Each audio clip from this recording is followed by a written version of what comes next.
आज हम बात करेंगे एक ऐसी कंपनी की जो आपकी बाइक के अंदर छुपी हुई है। लिटरली हर सेकंड बाइक में इसके वायर्स मिलते हैं। नाम है धूत ट्रांसमिशन और इसका आईपीओ मार्केट में आ रहा है। तो आइए इसके आईपीओ के बारे में डिटेल में समझते हैं।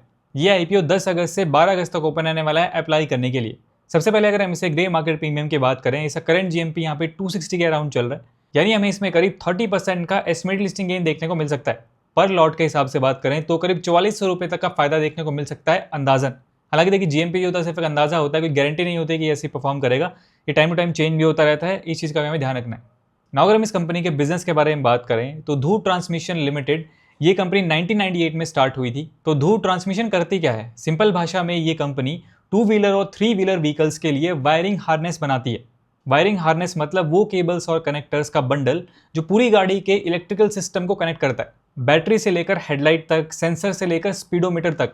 कंपनी के पास 22 से ज़्यादा मैन्युफैक्चरिंग फैसिलिटीज़ हैं इंडिया में और बाहर, और 3 डेडिकेटेड इंजीनियरिंग डिज़ाइन सेंटर्स भी हैं। और जैसे जैसे ईवी और प्रीमियम बाइक्स बढ़ रही हैं, एक गाड़ी में वायरिंग की किट वैल्यू मतलब पर व्हीकल कंटेंट भी बढ़ रहा है, यानी सिर्फ वॉल्यूम नहीं पर यूनिट रेवेन्यू भी ऊपर जा रहा है।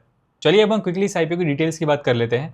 इस आईपीओ का प्राइस बैंड यहाँ पे 829 से 871 रुपीज़ पर शेयर का रखा गया है। टोटल इश्यू साइज यहाँ पे होने वाला है करीब 3067 करोड़ रुपए का, जिसमें से 1400 करोड़ का यहाँ पे फ्रेश इशू है और करीब 1667 करोड़ रुपए का यहाँ पे ऑफर फॉर सेल रखा गया।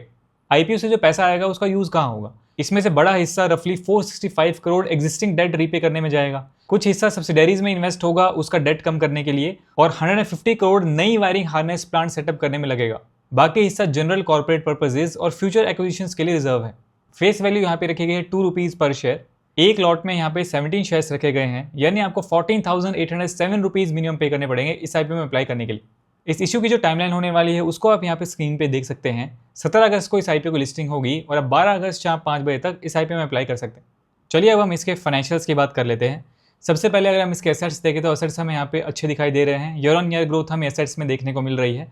फाइनेंशियल 26 में कंपनी के एसेट्स थे यहाँ पे 4114 CR के आसपास। उसके बाद टोटल इनकम यानी रेवेन्यू की बात करें तो इसके अंदर भी हमें अच्छी खासी ग्रोथ यहाँ पे देखने को मिल रही है।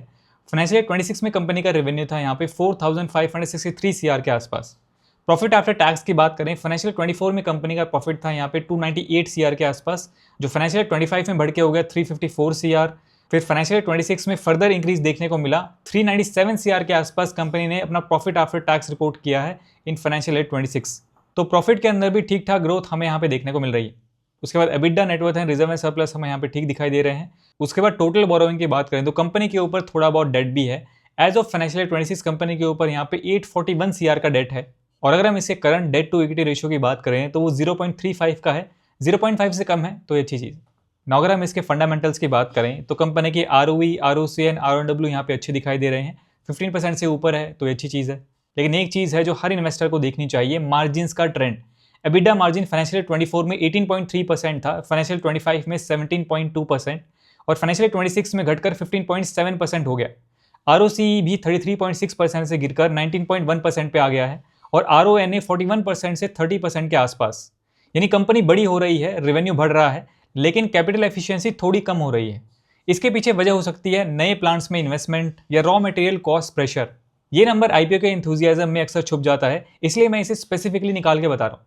ना अगर हम इसके पीई रेशियो यानी प्राइस टू अर्निंग रेशियो की बात करें तो वो यहाँ पे 41 के आसपास है, और इसके पीई रेशियो को इसकी पीयर ग्रुप की कंपनी से हम कंपेयर करें तो इसका पीई यहाँ पे लोअर साइड में निकल के आता है।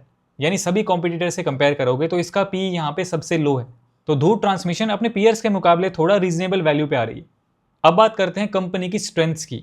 नंबर 1, ओनरशिप और मैनेजमेंट। बेन कैपिटल की entity BC axis XV company में 55% स्टेक रखती है आईपीओ से पहले, और प्रोफेशनल मैनेजमेंट टीम बिजनेस चला रही है। नंबर 2 है इंजीनियरिंग मसल। कंपनी के पास 237 डेडिकेटेड डिजाइन और R&D इंजीनियर्स हैं, जो पूरे स्टाफ का रफली 8.7% है। ये कंपनी सिर्फ मैन्युफैक्चर नहीं करती, अपना डिजाइन भी खुद करती है, कॉन्सेप्ट से लेके प्रोडक्शन तक। Number 3, customer relationship. Top 10 customer से कंपनी का 81% रेवेन्यू आता है, और टॉप 5 कस्टमर के साथ एवरेज रिलेशनशिप 13 साल का है। ये डीप स्टिकी रिलेशनशिप्स हैं जो आसानी से टूटते नहीं। अब थोड़ी वीकनेसेस की बात कर लेते हैं। 2-3 चीज़ें हैं जो ध्यान में रखनी चाहिए, कोई रेड फ्लैग नहीं है, बस अवेयरनेस के लिए। कंपनी का 81% रेवेन्यू टॉप 10 क्लाइंट से आता है, तो कस्टमर रिलेशनशिप स्ट्रांग है, लेकिन कॉन्सेंट्रेशन भी है।